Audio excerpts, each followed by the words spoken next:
ভুয়ো সংবাদ উপস্থাপনার দৌরাত্ম্য রোধে আত্মপ্রকাশ করল কাছাড় ই মিডিয়া জার্নালিস্ট অ্যাসোসিয়েশন। এদিন শিলচরের আভিজাত্য হোটেলে জেলা স্বীকৃত সাংবাদিকরা মিলিত হয়ে ওই অ্যাসোসিয়েশন গঠন করেন।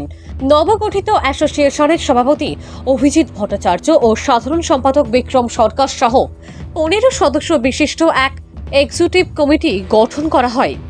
ডিজিটালে সক্রিয় স্বঘোষিত সংবাদ পরিবেশনকারীদের বিরুদ্ধে শীঘ্রই ব্যবস্থা নিয়ে মাঠে নামবেন বলে জানান কমিটির পদাধিকারীরা।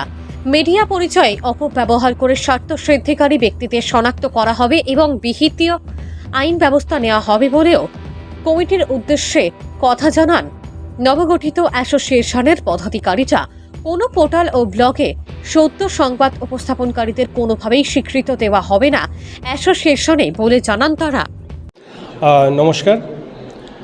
আমাদের কাছাড় জেলার যত দিন যাচ্ছে আমরা দেখতে পাচ্ছি যে ইলেকট্রনিক মিডিয়ায় কর্মরত সাংবাদিকদের সংখ্যা দিন দিন বেরিয়ে চলছে।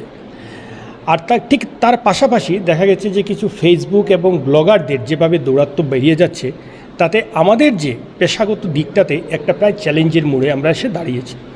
তাই আজ এই কাছাড় জেলায় প্রায় 50-এরও অধিক আমরা যারা গুয়াহাটি স্যাটেলাইট চ্যানেল, এখানকার স্থানীয় কেবল, প্রথম সারির যেগুলো পোর্টাল আছে, সেই সব ক্ষেত্রে যারা কর্মরত সাংবাদিকরা রয়েছেন তাদেরকে নিয়ে আমরা একটা সভা করেছি।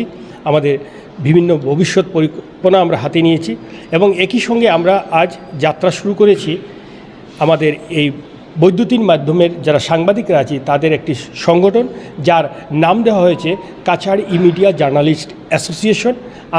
আজ আমাদের 15 জন সদস্যের একটি কার্যকরী কমিটি গঠন করা হয়েছে এবং আমরা এই সংগঠনের মাধ্যমে আমাদের যারা সাংবাদিকরা, যারা বিশেষ করে ইলেকট্রনিক মিডিয়ার যারা সাংবাদিকরা আছেন তাদের ভবিষ্যৎ কর্মপন্থা নিয়েও আমরা বিস্তর আলোচনা করছি এবং আমরা এই সংগঠনটার মাধ্যমে আমাদের যারা এখানকার বরাক উপত্যকা কাছাড় জেলার যারা অনেক সাংবাদিকরা দীর্ঘদিন থেকে কাজ করছেন ইলেকট্রনিক মিডিয়াতে, আমাদের যেগুলো দাবি দাওয়া সরকারের কাছে আছে সেসব নিয়ে আমরা কিন্তু সোচ্চার থাকব এবং আজ থেকে আমাদের কাছাড় ই মিডিয়া জার্নালিস্ট অ্যাসোসিয়েশনের যাত্রা শুরু হলো এবং এই পথে আমরা যারা সাংবাদিক যারা রয়েছি তারা তো আছি, আপনারা যারা সাধারণ মানুষ আছেন আপনাদেরকেও আমরা পাশে চাই।